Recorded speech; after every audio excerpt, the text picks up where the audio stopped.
Hello guys, welcome back my story explainer. हाजिर हूँ मैं लेकर एक बहुत ही रोमांटिक स्टोरी जो रोमांस से भरी हुई है।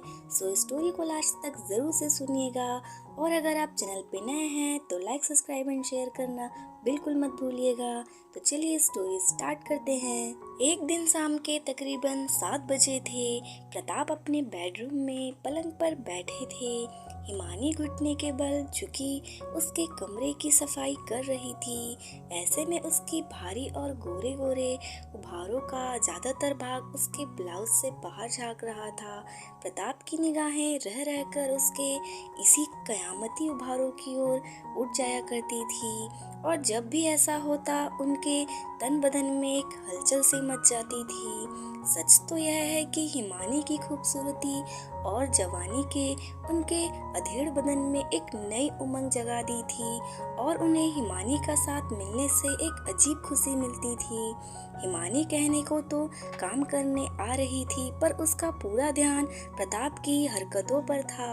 उसकी नजरों का भाव समझकर वह मन ही मन खुश हो रही थी।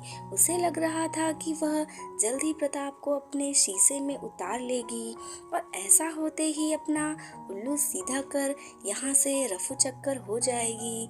हिमानी सफाई का काम कर खड़ी हुई और ऐसा होते ही प्रताप की नजरों से वह नजारा गायब हो गया। इसके बावजूद उनके बदन में जो कामनाओं की आग भड़की थी उसने उन्हें हिला ही दिया था।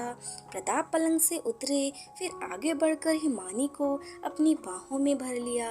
उनकी इस हरकत से हिमानी चौंकी, फिर बाहों में कसमसाते हुए बोली कि यह क्या कर रहे हैं साहब।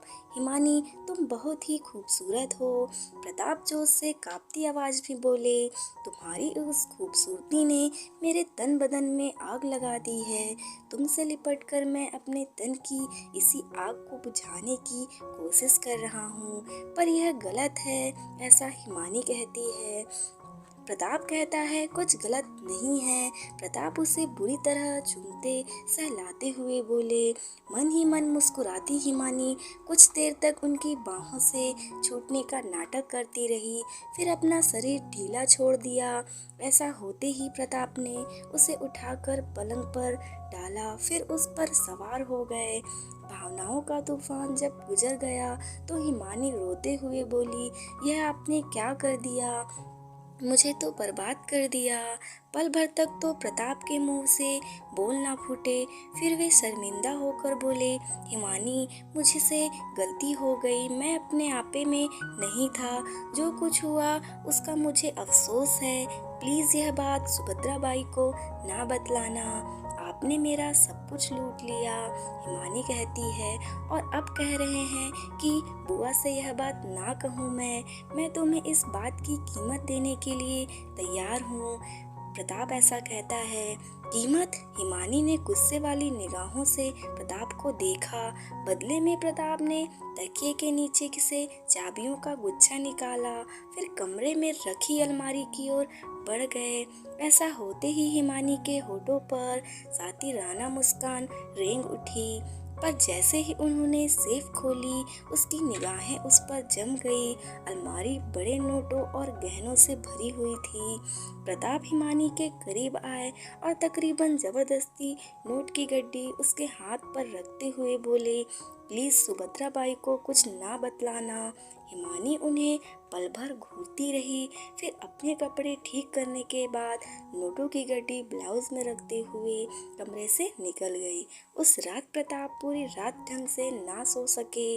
उन्हें यह बात परेशान करती ही रही कि कहीं हिमानी उनकी करतूत सुभद्रा बाई को ना बतला दे। अगर ऐसा हो गया तो वे किसी के मुंह दिखाने के काबिल नहीं रहेंगे।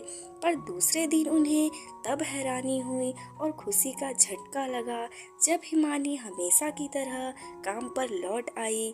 वह बिल्कुल सामान्य थी और उसे देखकर ऐसा हरगिज नहीं लगता था कि उसके साथ कुछ ऐसा वैसा घटा है। जब 5 दिन तक सब कुछ ठीक रहा तो छठे दिन रात को प्रताप ने हिमानी को हिम्मत करके एक बार फिर अपनी बाहों में समेट लिया।